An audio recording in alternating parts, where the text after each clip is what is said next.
बीच में कथा छोड़कर भागे ये बोलना बंद कर दें। हमारी कथा 7 दिन तक की ही थी। हमने 2 दिन का दिव्य दरबार लगाया, तब वो क्यों नहीं आए? हम अंधविश्वास कब फैला रहे जब दक्षिणा ही नहीं लेते?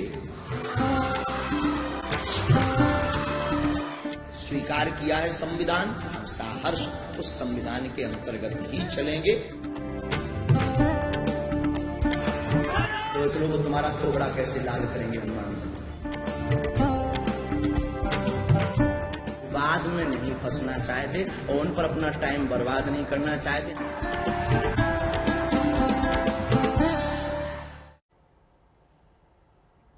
बागेश्वर धाम सरकार पिछले कुछ दिनों में से विवाद में है। इन पर आरोप है कि ये अंधविश्वास फैला रहे हैं। कैमरे पर भूत प्रेत भगाने वाले बाबा को नागपुर में चुनौती दी गई कि वहां से वो भाग खड़े हुए। शिकायतकर्ता उनका दावा है कि अगर बाबा वहां से नहीं भागता तो गिरफ्तारी हो जाती और जमानत भी नहीं होती। हम नहीं हनुमान जी से जुड़िए। दूसरा हमारा डिस्क्लेमर है, हम कोई संत नहीं है। क्या बागेश्वर धाम वाले धीरेन्द्र शास्त्री नागपुर से दरबार छोड़कर भाग गए? क्या गिरफ्तारी से बचने के लिए धीरेन्द्र शास्त्री नागपुर से भाग गए? क्या धीरेन्द्र शास्त्री उर्फ बागेश्वर वाला बाबा पाखंडी है?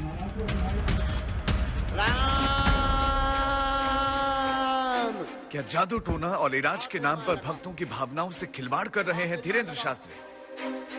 क्या धीरेन्द्र शास्त्री के पास कोई मायावी शक्तियां हैं? लाल कर दो मार मार के। 5 जनवरी से 13 जनवरी तक बाबा का दरबार लगा नागपुर में। यहाँ पर धीरेन्द्र शास्त्री उर्फ बागेश्वर धाम वाले बाबा की फजीहत हो गई। अंधश्रद्धा उन्मूलन समिति ने धीरेन्द्र शास्त्री की शिकायत नागपुर पुलिस से की। समिति के अध्यक्ष श्याम मानव ने आरोप लगाया कि धीरेन्द्र शास्त्री अंधविश्वास फैला रहे हैं। प्रेत दरबार के आड़ में जादू टोना को बढ़ावा दिया जा रहा है। साथ ही देव धर्म के नाम पर आम लोगों को लूटने, धोखाधड़ी और शोषण भी किया जा रहा है।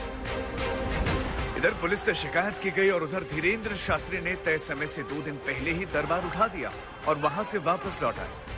शिकायतकर्ता का दावा है कि बाबा के समर्थकों को ये बात पता चल गई कि महाराष्ट्र में जो अंधश्रद्धा विरोधी कानून है उसमें गिरफ्तारी हुई तो जमानत नहीं होगी, इसलिए बाबा ने 11 जनवरी को ही पैकअप कर लिया।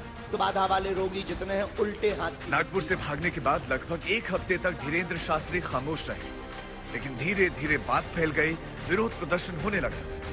बुधवार को नागपुर में बाबा बागेश्वर के पाखंड के खिलाफ चर्चा आयोजित की गई, जिसमें धीरेन्द्र शास्त्री के भक्तों ने खलल डाल दिया, लेकिन आग इतने से नहीं बुझी। जिसके बाद धीरेन्द्र शास्त्री खुद मैदान में उतरे और विरोधियों को हिंदू सनातन का विरोधी घोषित कर दिया। बाबा ने कहा, मैं नागपुर से नहीं भागा। पहली बात तो ये प्रत्येक मीडिया वाले और प्रत्येक व्यक्ति और जो भी वो अमुक हैं तथाकथित, उनसे आई रिक्वेस्ट कि हम बीच में कथा छोड़कर भागे ये बोलना बंद कर दें। हमारी कथा 7 दिन तक की ही थी। उसका स्क्रीनशॉट 3 तारीख का न्यूज पर, बागेश्वर धाम ऑफिशियल पेज पर 3 जनवरी को पहले से ही डेट घोषित कर दी थी कि हम केवल 7 दिन की कथा करेंगे, क्योंकि हमारे गुरुदेव का जन्मोत्सव था और आगामी सभी कथाएं 7-7 दिन की 2-2 दिन घटाई गई, क्योंकि फरवरी में हमारे यहाँ यज्ञ है। भागने वाली बात से पंडित धीरेन्द्र शास्त्री ने कन्नी काट ली। साथ ही बचाव में सनातन हिंदू की चादर भी ओढ़ ली। जो पाखंड पर सवाल उठा रहे हैं उन्हें हिंदू विरोधी करार दे दिया। चमत्कार को चुनौती देने वाले प्रश्न पर धीरेन्द्र शास्त्री ने कहा कि जब मैंने दिव्य दरबार लगाया था तो शिकायत लेकर क्यों नहीं आए?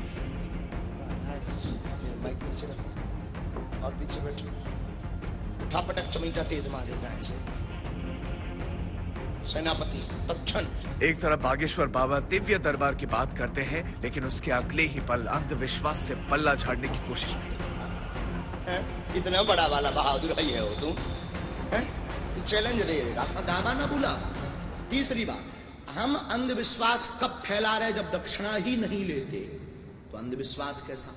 जब हम कोई रुपया नहीं लेते, शुल्क नहीं लेते, निशुल्क में जो हमारे पास कृपा है उसका प्रचार गुरु कृपा से कर रहे हैं। हमें हनुमान जी ने चुना है। हम ये तो कहते नहीं कि हम चमत्कारी आदमी हैं, ये भी नहीं कहते कि हम ईश्वर हैं, हम ये भी नहीं कहते कि हम कोई समस्या दूर कर सकते हैं, पर हम ये कहते हैं कि हमारा इष्ट दूर कर सकता है। धीरेंद्र शास्त्री ने अपने पाखंड को सनातन के प्रचार प्रसार से जोड़ दिया और दावा किया कि अनुच्छेद 25 के तहत धार्मिक स्वतंत्रता का अधिकार है। उसी के तहत वो धर्म का प्रचार करते हैं। लेकिन उसके बाद धमकी भी देने लगता है कि हनुमान जी के भक्तों को अगर पुलिस गिरफ्तार करेगी तो भक्त खोपड़ी लाल कर देंगे। हम सहर्ष उस संविधान के अंतर्गत ही चलेंगे, ऑल लाइफ।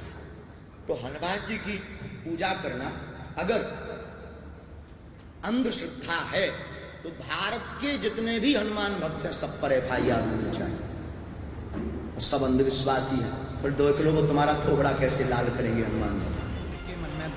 संविधान के भाग 3 में जो मौलिक अधिकार दिए गए हैं उसमें अस्पृश्यता यानी कि छुआछूत को खत्म किया गया है। हमारी भाषा समझ आ रही है? हाँ, गर्दन में दिक्कत बनती है, बहुत हैरान रहते हैं। नंबर 2, भाई पागलों जैसी हरकत करता है। लेकिन बागेश्वर वाला बाबा छुआछूत को आज भी मानता है। वो खुद को किसी को छूने नहीं देता। आप हैं जीवन, हाँ आइए आइए, बस बस बस, छूना नहीं है, मैं अछूत आदमी है। सवाल फिर से वही है कि संविधान का पालन सुविधा के हिसाब से नहीं, नैसर्गिकता के हिसाब से होना चाहिए। धीरेंद्र शास्त्री पर यह भी आरोप लगते रहे हैं कि वो संत होकर अभद्र भाषा बोलता है। इस पर बाबा ने कहा कि वो संत है ही नहीं, तो अभद्रता कैसी? हम नहीं, हनुमान जी से जुड़िए। दूसरा हमारा डिस्क्लेमर है, हम कोई संत नहीं है। धीरेंद्र शास्त्री के जितने भी वीडियो सोशल मीडिया पर उपलब्ध हैं वो वैज्ञानिकता से परे हैं। उसमें जादू टोना, अंधविश्वास की भरपूर मिलावट है। और तेज मार लगाओ, और तेज मारो इसे, लाल कर दो, मार मार, और तेज मार। क्या सवा पग्गा पे बाल दादी के लगे, ले अब की पग्गा। ये हिंदुस्तान का दुर्भाग्य है कि पिछले 2 सालों में 163 लोगों की मौत जादू टोना और अंधविश्वास के चक्कर में हो गई। नेशनल क्राइम रिकॉर्ड ब्यूरो के आंकड़े बताते हैं कि 2020 में जादू टोना के चक्कर में 88 लोगों की मौत हो गई। इसी साल 11 लोगों की बलि दे दी गई। 2021 में 68 लोगों की मौत जादू टोना के चक्कर में हुई। 6 लोगों की बलि दे दी गई। 2020 से 2021 के बीच हर महीने 6 लोगों की मौत जादू टोना और अंधविश्वास के चक्कर में हुई। बागेश्वर धाम वाला धीरेंद्र शास्त्री मध्य प्रदेश के छतरपुर से ऑपरेट करता है। मध्य प्रदेश और छत्तीसगढ़ में इसका ठीक ठाक प्रभाव है। छत्तीसगढ़ में सबसे ज्यादा 20 मुकदमे दर्ज हुए। दूसरे नंबर पर मध्य प्रदेश है, यहाँ 18 मुकदमे हुए। तीसरे नंबर पर तेलंगाना है, यहाँ 11 मामले दर्ज हुए। संविधान अनुच्छेद 51A में बताया गया है कि प्रत्येक नागरिक का मौलिक कर्तव्य है वो वैज्ञानिक सोच को विकसित करे। लेकिन अंधश्रद्धा और जादू टोना के कैंसर से हिंदुस्तान आज भी मुक्त नहीं हो पाया। बिहार, महाराष्ट्र, कर्नाटक और केरल में इसे लेकर कानून भी बने, लेकिन जिनके ऊपर कानून को लागू करवाने का दायित्व है, अगर वही दरबारों में हाजिरी लगाने लगे तो फिर उम्मीद ही क्या करें? में भी गांठ बन रही है, खाना पीना बंद है, विगत। छतरपुर से लोकेश चौरसिया, नागपुर से योगेश पांडे, आज तक। बागेश्वर वाले बाबा का खेल क्या है, उनकी बानगी इन 3 बयानों में जरा देखिए। हम अंधविश्वास कब फैला रहे? जब दक्षिणा ही नहीं लेते। तो अंधविश्वास कैसा? जब हम कोई रुपया नहीं लेते, शुल्क नहीं लेते, निशुल्क में जो हमारे पास कृपा है उसका प्रचार गुरु कृपा से कर रहे हैं। हमें हनुमान जी ने चुना है। हम ये तो कहते नहीं कि हम चमत्कारी आदमी हैं, ये भी नहीं कहते कि हम ईश्वर हैं, हम ये भी नहीं कहते कि हम कोई समस्या दूर कर सकते हैं, पर हम ये कहते हैं कि हमारा इष्ट दूर कर सकता है। जैसे माता पिता अपने पुत्र की तबीयत खराब होने पर प्रार्थना करता है, तो हम गुरु के नाते पूरे विश्व की प्रार्थना करते हैं। आज हनुमान जी के दरबार को आप अंधविश्वास फैलाने की बात कर रहे हैं, कल हमारे कलावा को आप अंधविश्वास कह दोगे, परसों हमारे माता पिता को मानने के लिए आप अंधविश्वास कह दोगे। ये सोची समझी साजिशें हैं सनातन धर्म को टारगेट करने की। हम हिंदुओं को जगना होगा, इनकी ठठरी बात। हम नहीं, हनुमान जी से जुड़िए। दूसरा हमारा डिस्क्लेमर है, हम कोई संत नहीं है।